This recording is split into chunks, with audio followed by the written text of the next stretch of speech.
continue this spirited debate about the future of the country, how to tackle our most pressing problems, and getting to the heart of the biggest issues in this Democratic primary.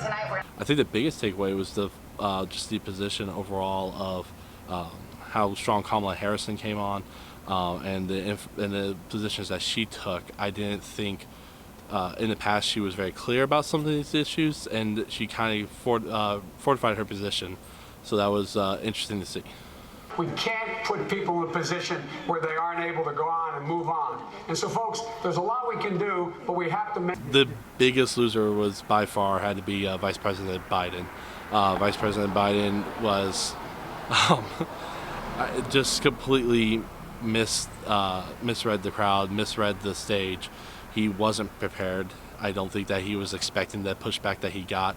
I was very aware of his position on busing, and I had always been against that position. And the fact that he didn't do his research enough to know that Kamala Harris was one of those people who was bused, and just says to me that he didn't prepare and he didn't think he needed to prepare. So kind of that entitlement of, I am next to be president and I have been anointed, so I don't need to do the homework and do the stuff I needed to win over voters. Everything's going to be okay. Too many people who are in the middle class and poor have had the bottom fall out under this proposal. My big takeaway from tonight's debate was that how none of the candidates really said anything other than trying to outspeak the other candidates. None of them really said anything of substance other than just trying to make screen time. Stop it. Here's the solution. Pass the torch. Pass the torch to the generation that's going to feel the effects. I feel like if someone won it, it was Kamala Harris, but that was just because of how well poised she was. Her voting history makes me very hesitant to fully throw my support behind her and really trust anything that she says. Okay, guys, you know what? America does not want to witness a food fight. They want to know how we're going to put food on their table.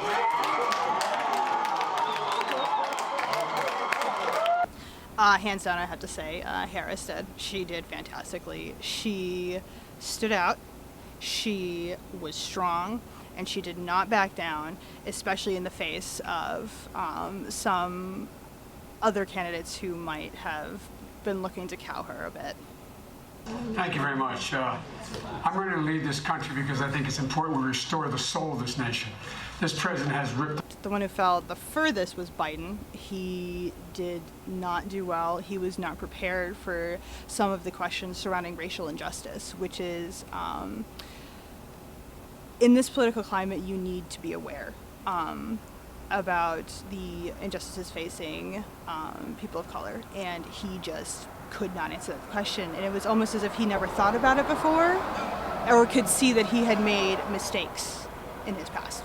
The old ways are no longer relevant. The scientists tell us we have 12 years before there is irreparable damage. The thing that impresses me the most, I guess, is the fact that they all want the same thing. They just have different ways of getting there, and we need to decide what's the best way. And I think Marianne Williamson really surprised me at the end, and I think she's right about how Donald Trump won on fear, and we need to figure out how do we work with that? How do we get away from this fear-based way of looking at politics?